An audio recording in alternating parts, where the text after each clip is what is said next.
Afrique 21, le podcast. En juillet 1984, à la veille du premier anniversaire de la Révolution, le dirigeant de ce qui deviendra quelques jours plus tard le Burkina Faso accorde une interview au cinéaste René Vauthier, alors en tournage pour la télévision algérienne. Cet échange entre deux figures du combat pour l'émancipation des peuples était tombé dans l'oubli. Afrique 21 le ressuscite alors que s'est ouvert, le 11 octobre, le procès des assassins de Thomas Sankara et de 12 de ses camarades. Afrique 21, le podcast. Thomas Sankara, l'interview perdue de René Vauthier.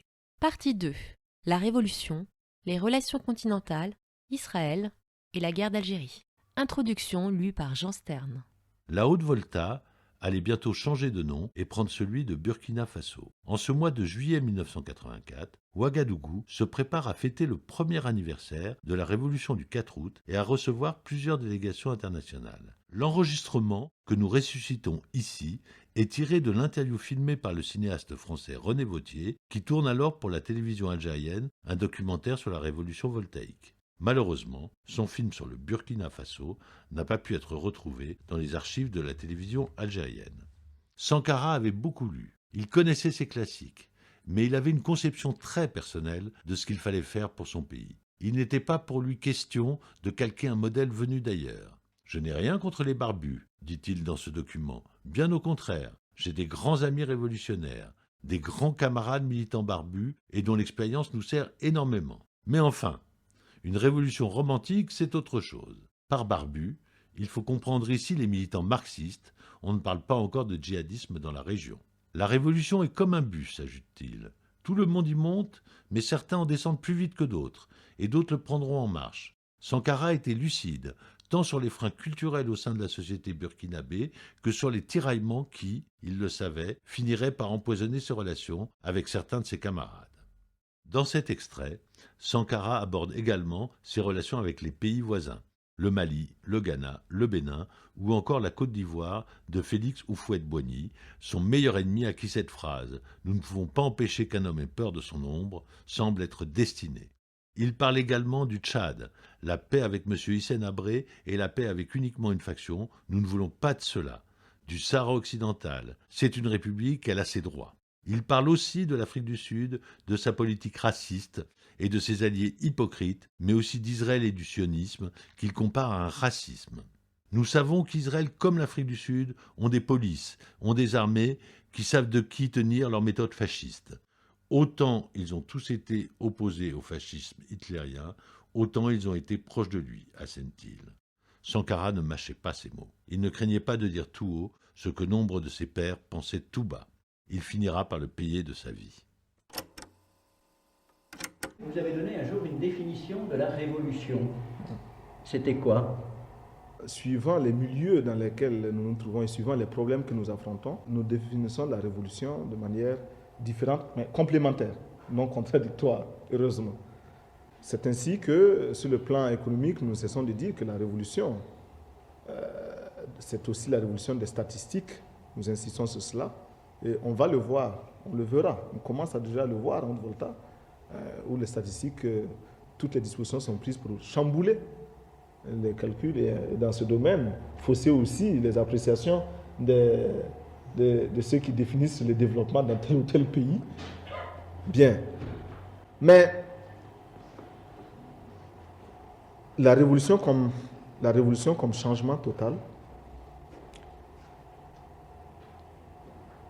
est venue donner, et non pour prendre, avait-on dit, une quête, une véritable quête. Et c'est-à-dire qu'il veut, en tout cas la révolution voltaïque, qui veut être dépouillée aussi de tout ce qu'il y a d'agressif, de troublant et de terrorisant. La révolution avec le couteau entre les dents, la barbe, je n'ai rien contre les barbus. Enfin, bien au contraire, j'ai des grands amis révolutionnaires, grands camarades militants barbus et que je respecte beaucoup et dont l'expérience nous sert énormément. Mais enfin, la révolution romantique, c'est autre chose. Cette forme de révolution-là, en fait, c'est donc un changement permanent, continuel, une remise en cause chaque jour de ce que nous faisons pour tendre vers un perfectionnisme. Enfin, on ne peut pas faire la révolution si on n'est pas perfectionniste. On ne peut pas faire la révolution si on se contente de l'à peu près. On ne peut pas faire la révolution si on ne s'attaque pas aux détails. Et par conséquent, la révolution n'est pas l'affaire des laxistes et des médiocres. La révolution, pour vous, peut être donc progressive. Oui, la révolution peut être progressive en ce sens que les étapes se succédant, on aborde des questions de complexité de plus en plus grandes. Mais la révolution est égale, tout en étant progressive. C'est-à-dire que dans l'échelle, dans la comparaison, nous ne dirons pas que la révolution de tel pays, qui a fait 25 ans de révolution, est supérieure à la révolution de tel autre pays qui n'a que quelques mois de révolution. Non. Nous refusons de telles classifications et de telles comparaisons. Ce n'est pas, en révolution, on ne peut pas, il n'y a pas de distribution des prix.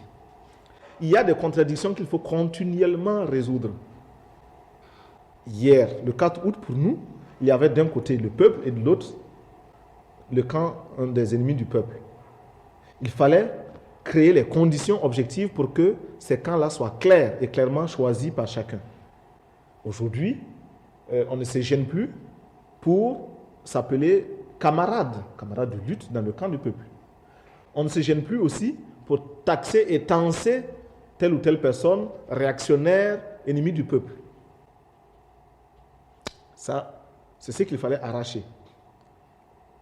Mais dès lors que vous avez déclenché une révolution, vous avez appelé automatiquement une autre révolution qui elle-même appelle d'autres révolutions. Et nous savons que notre révolution, bientôt, elle sera remise en cause. Ce qui est fait sera remis en cause pour aller encore de l'avant. Et on ne peut pas faire la révolution si on n'accepte pas soi-même que l'on peut être remis en cause et peut-être déclaré persona non grata dans cette révolution. Alors, c'est pourquoi nous avons comparé la révolution à un car, un bus. Tout le monde y monte. Il y a plein de gens qui y montent. Aller embarquer, c'est le départ. Tout le monde est monté. Mais nécessairement, il y en a qui tomberont parce qu'il y aura eu tel ou tel virage, telle ou telle accélération. Ou même qu'il y aura eu des marches arrière. Celui qui, dans le car, dans le bus, s'est agrippé de façon à ne résister, à ne s'adapter qu'à la marche en avant. Quand il y a un coup de frein brusque pour une marche arrière, parce qu'on est arrivé, il y a un fossé là, on ne peut pas franchir, il faut faire. Mais il tombe. Alors, il faut être prêt à toutes les situations. Il y en a qui tomberont, il y en a qui tombent, il y en a qui monteront à certaines escales, qui viendront, qui n'avaient pas cru à la révolution et qui finalement viendront monter à certaines escales.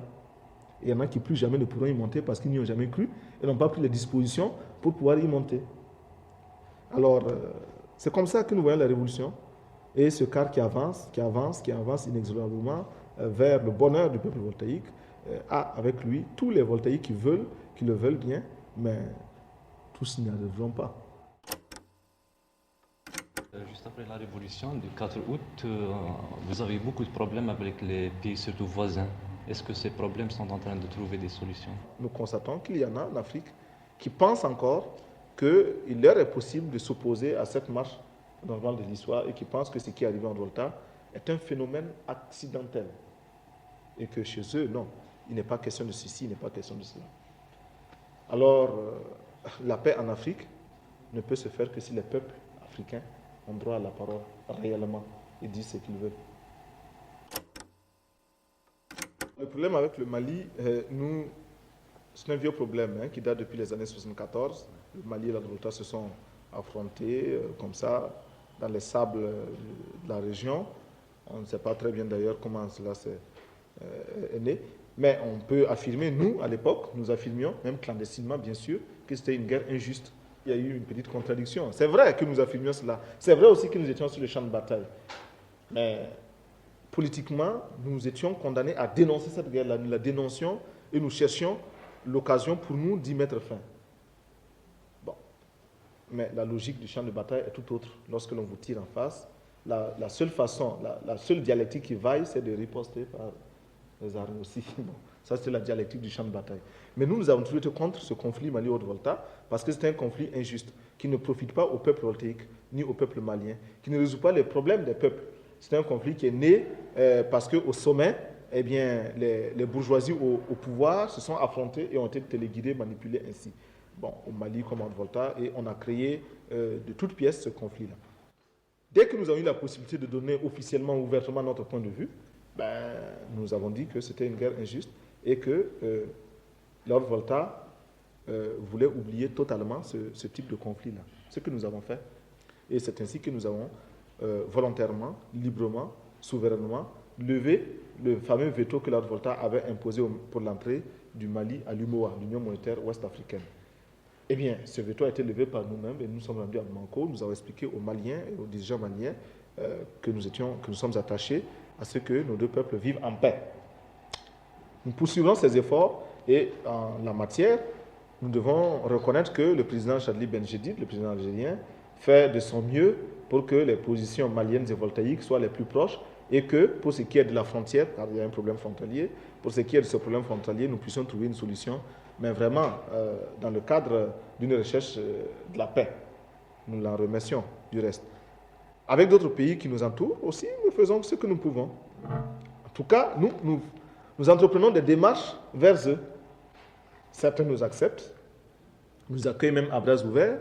Le Ghana nous a bien accueillis, le Bénin, etc. D'autres nous tolèrent. Certains aussi se méfient de nous.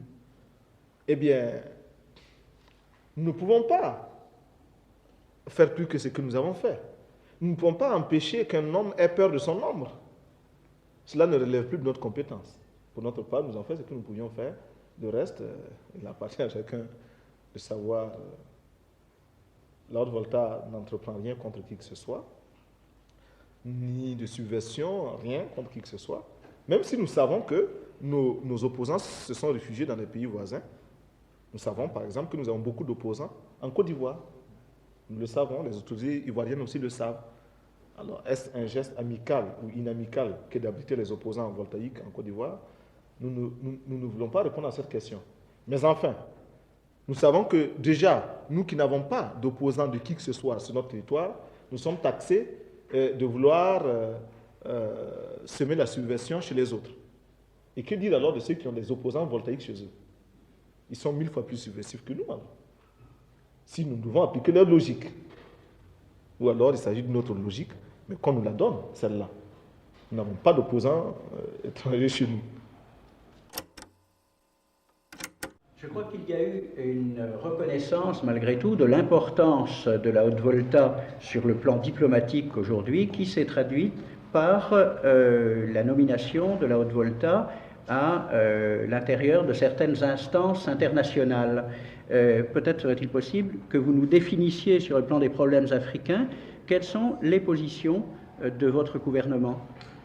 C'est vrai, Lord Volta a été, entre autres instances, a été élu au niveau du Conseil de sécurité des Nations Unies. Bon, notre peuple s'estime honoré. Notre peuple s'estime honoré par cette marque de confiance, mais mesure également la responsabilité, le poids de la responsabilité d'une telle confiance. C'est pourquoi, au niveau de ces instances, le Conseil de sécurité comme d'autres instances, nous disons que Lord Volta doit défendre, doit se souvenir d'abord des raisons, des motifs pour lesquels elle a été désignée.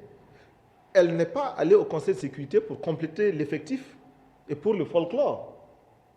Non, elle est partie là-bas parce que certainement des pays non alignés, progressistes, révolutionnaires, africains ou non africains, ont trouvé en Lord Volta une voix capable d'exprimer de manière régulière les aspirations d'un certain nombre de peuples aussi. Cela implique des sacrifices. Il faut, au nom nous avons eu plus de 104 pays qui nous ont élus. Au nom de tous ces 104 pays, et même au nom de ceux qui ne nous ont pas élus, des peuples de ceux qui ne nous ont pas élus, il faut tout le temps dire la vérité. Et c'est l'exercice de cette vérité, l'exercice quotidien de cette vérité-là, l'expression quotidienne de cette vérité, qui nous vaut aujourd'hui des difficultés. Il y a des pays qui nous ont coupé leur aide alimentaire, simplement parce que nous ne votons pas dans le même sens qu'eux. Bon, qu'à cela ne tienne, nous maintenons. Et c'est dire que pour nous, nous faisons confiance au peuple. Et nous disons que toutes les instances, que ce soit au niveau de l'OUA, au niveau de l'ONU, qui peuvent aider à la concertation, au dialogue franc et sincère, à la recherche pacifique de solutions utiles pour les peuples, tout cela doit être mis en œuvre et tout cela doit être sauvegardé. Bon. Mais, pas à n'importe quel prix. Les compromis qui deviennent des compromissions, nous n'en voulons pas. C'est pourquoi au niveau de l'OUA, nous avons posé des conditions claires pour notre participation. Une participation qui se veut responsable. Ces conditions claires sont, pour l'heure, à propos du problème du Tchad, nous reconnaissons qu'au Tchad, il y a un président qui s'appelle Hissène Habré. Et nous le respectons comme tel. Et s'il vient en Haute-Volta, il sera reçu comme chef de l'État, avec les honneurs dus à son rang de chef de l'État. Mais nous disons que la paix au Tchad, qui est la chose la plus importante aujourd'hui, ne peut pas se discuter seulement avec M. Hissène Habré. La paix avec M. Hissène Habré est la paix avec une fraction. Nous ne voulons pas de cela. Et cette paix-là doit passer par le dialogue avec la concertation avec toutes les autres parties. C'est pourquoi nous disons que si l'OUA se réunit, nous admettons le Tchad. Mais tant qu'il s'agit de parler de questions qui ne touchent pas à la paix au Tchad, d'accord. Mais dès lors que l'on commence à parler de la paix au Tchad, et je me demande comment on pourrait se réunir au niveau de l'OUA sans parler de la paix au Tchad, quelle démission. Dès lors que l'on commence à parler de la paix au Tchad, il faut absolument que l'on amène les autres parties. La République arabe sahraoui démocratique, nous l'avons reconnu, c'est une république qui a ses droits. Et même si c'est une république qui vit, qui est précaire, parce qu'elle doit mener une certaine lutte pour se consolider, pour libérer aussi les autres territoires, même si ce doit être le cas, nous disons que les Africains, et même les peuples du monde entier, doivent se liguer pour imposer le droit à respecter la volonté du peuple sahraoui à qui que ce soit. Ce n'est pas perdre la face que de reconnaître cela. Non, ce n'est pas perdre la face.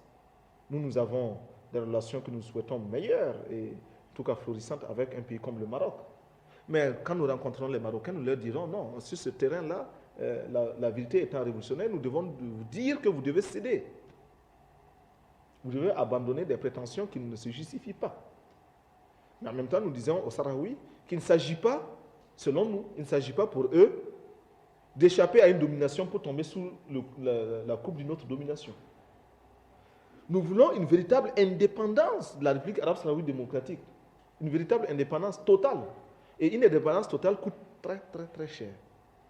Il est tellement facile de se faire supporter, il est tellement facile de se faire épauler, qu'on peut parfois hésiter et remettre en cause les bienfaits et l'utilité d'une indépendance totale. Nous disons que le peuple sahraoui doit être un peuple réellement indépendant, indépendant de quelque force, de quelque puissance que ce soit. Comme nous-mêmes, nous entendons l'être. Ce qui ne veut pas dire se replier dans une espèce de... se replier sur soi-même et ignorer les autres, non. Nous souhaitons que demain, le peuple sahraoui ait d'excellentes relations avec le peuple marocain, par exemple. Tout comme ce peuple sahraoui a aujourd'hui des relations vraiment fraternelles avec le peuple algérien, tout comme nous lui avons proposé des relations fraternelles avec le peuple voltaïque. Mais que si un jour le peuple voltaïque était surpris en flagrant délit d'hégémonisme ou de tentative d'hégémonisme ou d'impérialisme ou de paternalisme, eh bien que les Sahraouis nous dénoncent et nous combattent comme tels, parce que nous aurons failli. En Afrique australe, nous avons l'Afrique du Sud et sa politique raciste que nous condamnons toujours, que nous condamnerons toujours, parce que il n'y a pas de mots pour qualifier ce qui s'y passe. Et puis de toute façon, avant nous, d'autres personnes ont dans une littérature plus éloquente dit la réalité de l'Afrique du Sud. Même si, soit dit en passant, cette littérature a servi simplement à se faire acclamer sur certaines tribunes et est partie grossir le rang de ceux qui traînent sous la poussière de certaines bibliothèques. Bien.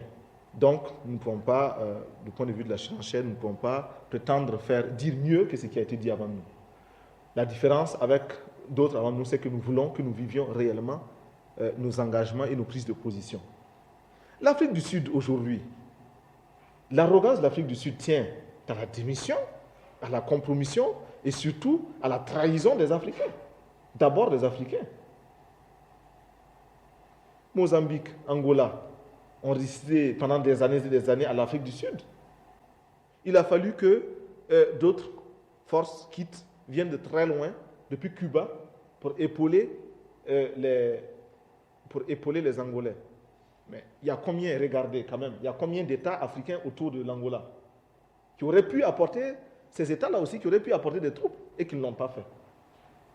Je suis sûr que si nous l'avions fait, chacun en apportant simplement un bataillon, c'est certain que nous serions arrivés à... Et peut-être même que nous n'avions pas besoin d'apporter des bataillons. Non.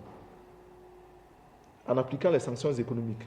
Et en disant à nos partenaires aussi occidentaux et autres, en leur disant que nous, c'est à prendre ou à laisser, que nous n'entendons pas qu'ils traitent avec l'Afrique du Sud.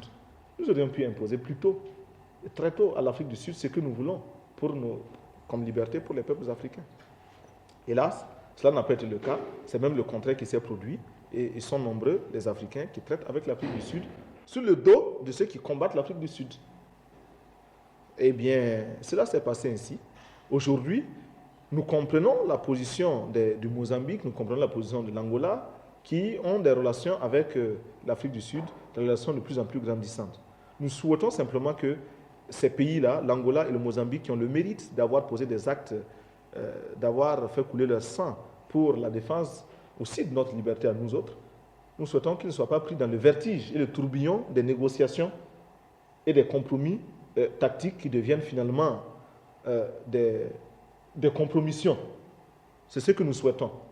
Nous souhaitons donc que les Noirs d'Afrique du Sud ou de Namibie et toutes les autres luttes ne soient pas bradées, ne soient pas foulées au pied.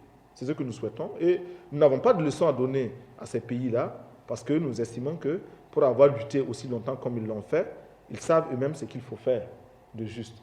En tout cas, nous leur faisons confiance. Mais si d'aventure le contraire se présentait, nous n'hésiterions pas aussi à condamner avec la dernière énergie une espèce de trahison ou en tout cas de volte-face dangereuse. Voilà donc grosso modo quelques problèmes africains qui se posent, lesquels problèmes africains traduisent encore notre soumission, notre domination à l'impérialisme international et forcément influencent les autres problèmes très importants qui sont les problèmes économiques. Est-ce que vous ne pensez pas qu'il y a de part et d'autre de l'Afrique, avec l'Afrique du Sud d'un côté et Israël de l'autre, une espèce de mâchoire de l'impérialisme, pour ne pas dire du colonialisme attardé même, qui se referme sur l'Afrique par le moyen de pressions économiques ou même d'appui militaire entre les deux régimes basés sur le racisme? C'est le regain d'une certaine diplomatie, la diplomatie de la canonnière. C'est cela. C'est la preuve que certaines méthodes sont en train de revenir. Et ce colonialisme anachronique-là nous démontre clairement que, plus que jamais, il s'agit de lutte, mais de lutte à mort, qui s'opère entre les peuples qui veulent vivre libres et leurs ennemis. Et les tractations sont nombreuses en Afrique noire pour renouer avec Israël. Certains ont le courage de le faire au grand jour, d'autres le font par personne interposée, mais en tout cas, Israël jubile. Nous n'avons rien contre Israël en tant que tel, en tant que pays, en tant que peuple, non. Au contraire, nous admirons ce pays sur pas mal de domaines et nous souhaiterions pouvoir réaliser le 10e de ce qu'il a fait dans beaucoup de domaines. Mais nous souhaiterions pouvoir être tenus à 100 lieues du 100e de ce qu'il a fait aussi dans certains autres domaines.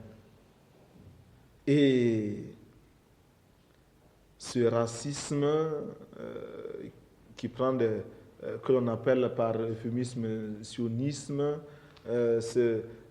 l'apartheid en Afrique du Sud, cela est très dangereux. Même pour le peuple d'Israël, cela est très dangereux.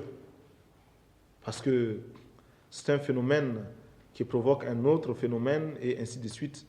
Bien. Mais il faut dire que Israël, comme l'Afrique du Sud, ont trouvé très aisément des échos favorables.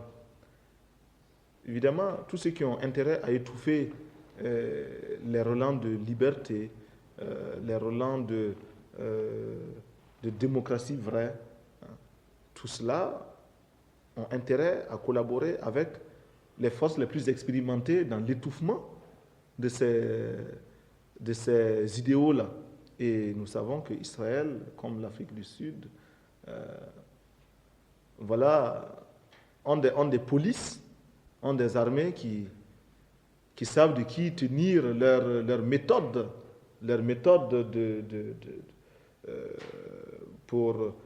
méthode fasciste.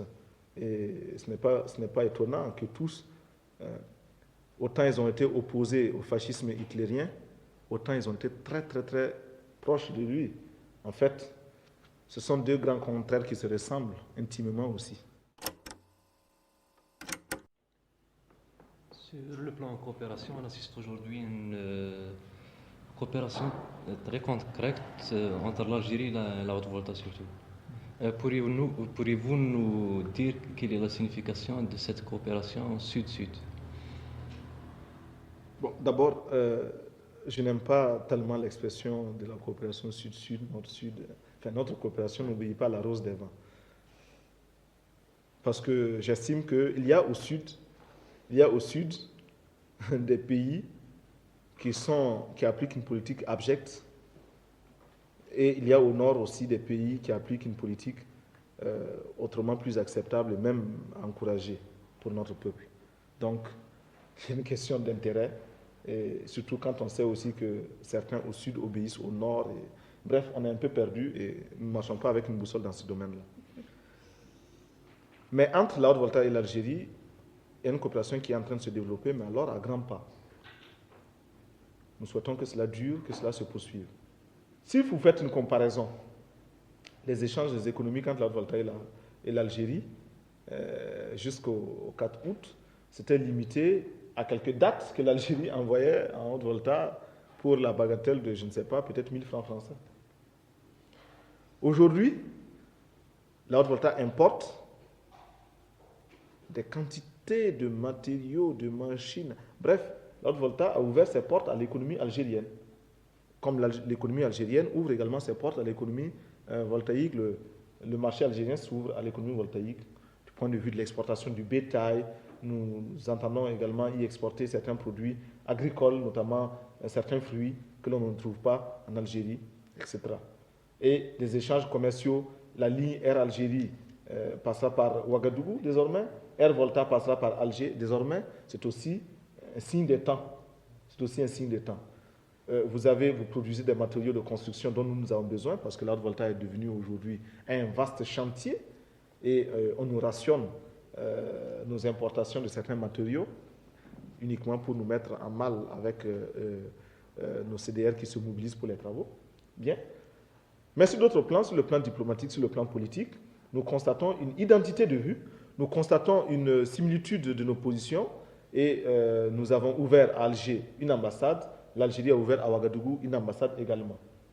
Et les missions dans le sens Ouagadougou-Alger ou Alger-Ouagadougou ne se comptent plus.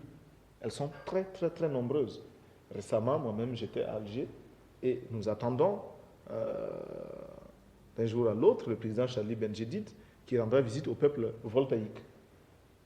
L'Algérie n'est pas un pays inconnu en Volta, non, non, non. Chacun de nous, dans sa famille, a un ancien d'Algérie.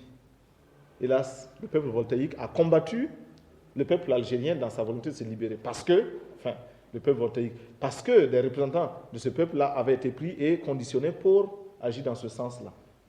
Et chacun de nous a dans sa famille un ancien d'Algérie qui nous raconte comment ces luttes se menaient. Aujourd'hui, voilà que le peuple voltaïque veut de nouveaux rapports avec l'Algérie. Et certainement qu'en Algérie, vous aussi, vous avez le souvenir de voltaïques ou de tirailleurs sénégalais, comme on les appelait, pour généraliser d'une certaine façon tous ces combattants, ces militaires africains.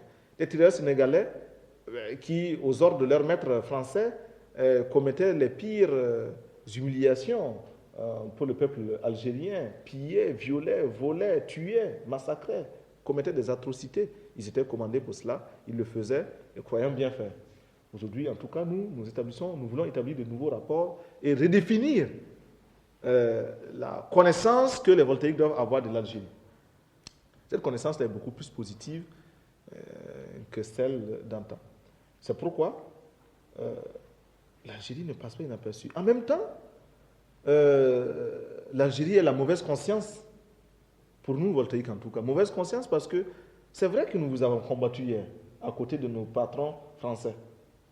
Mais c'est également vrai que dès cette époque, il y a eu des luttes qui se sont engagées ici, en Volta, pour soutenir l'Algérie et pour combattre, pour s'opposer à la guerre d'Algérie.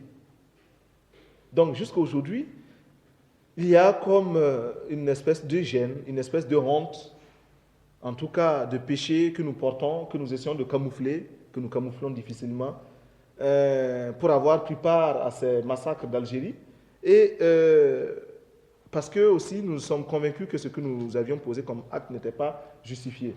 Et c'était aussi un signe très expressif que certains militaires déjà commencent à mettre de côté la ferraille que l'on leur octroyait comme médaille pour avoir tué, traqué des félagas par-ci, par-là. C'est un signe très important. Et bien sûr, nous ne pouvons pas effacer d'un trait ce que nous avons fait là-bas. Mais nous pensons que le peuple algérien saura reconnaître nos mérites, justement parce que nous tournons résolument le dos à ce que nous avions fait hier. Nous l'avions fait dans la nuit aussi de notre adolescence politique, dans la nuit aussi dans l'ignorance des responsabilités qui devaient être les nôtres. Eh bien, cela est très important. Et aussi aujourd'hui, nous voyons en Algérie un pays progressiste, dans le camp des non-alignés, dans le camp africain, un pays qui joue un rôle leader, un rôle important. Et c'est pourquoi nous disons que la lutte de libération, la lutte du FLN, n'est pas la propriété de la seule Algérie, mais la copropriété de tous ceux qui aspirent à la même liberté que ce FLN l'a fait dans le maquis en son temps. Et c'est pourquoi, quand nous parlons de l'Algérie, nous ne regardons pas tellement la politique intérieure de l'Algérie. C'est pourquoi nous ne comparons jamais Chadli Benjedid à Boumedienne. Nous regardons simplement, est-ce que l'Algérie se maintient sur les positions non alignées, progressistes? Est-ce que l'Algérie maintient ces positions-là de manière constante? Et nous avons été agréablement, nous avons pu constater très agréablement que l'Algérie, par exemple, par rapport à la question de la race, ne s'est pas démentie après Boumedienne, avec Chadli Benjedid, etc., etc. Bon, certes, il y a des victoires qui ont été gagnées, des points qui ont été marqués depuis que le président Chadli Benjedid est là, notamment sur le plan social. Non, nous ne voulons pas méconnaître ses mérites, mais nous voulons dire que l'Algérie a une position qu'elle est obligée de maintenir, et c'est comme ça que nous la voyons. Nous disons que c'est hélas le lot de tous ceux qui se sont mis plus ou moins en vedette. Les vedettes n'ont pas le droit de décevoir. Et quand on est champion de boxe poids lourd, on doit toujours gagner, on n'a plus le droit de perdre. Même si on doit pour cela étouffer sa personnalité, même si pour cela on doit faire des sacrifices que les autres hommes ne font plus parce qu'eux vivent beaucoup plus librement, plus spontanément. On surveille ses rations alimentaires, ses exercices physiques, etc. Et l'Algérie est aujourd'hui, pour nous, l'Algérie est condamnée à rester ainsi, ou alors elle aura déçu. Afrique 21, le podcast.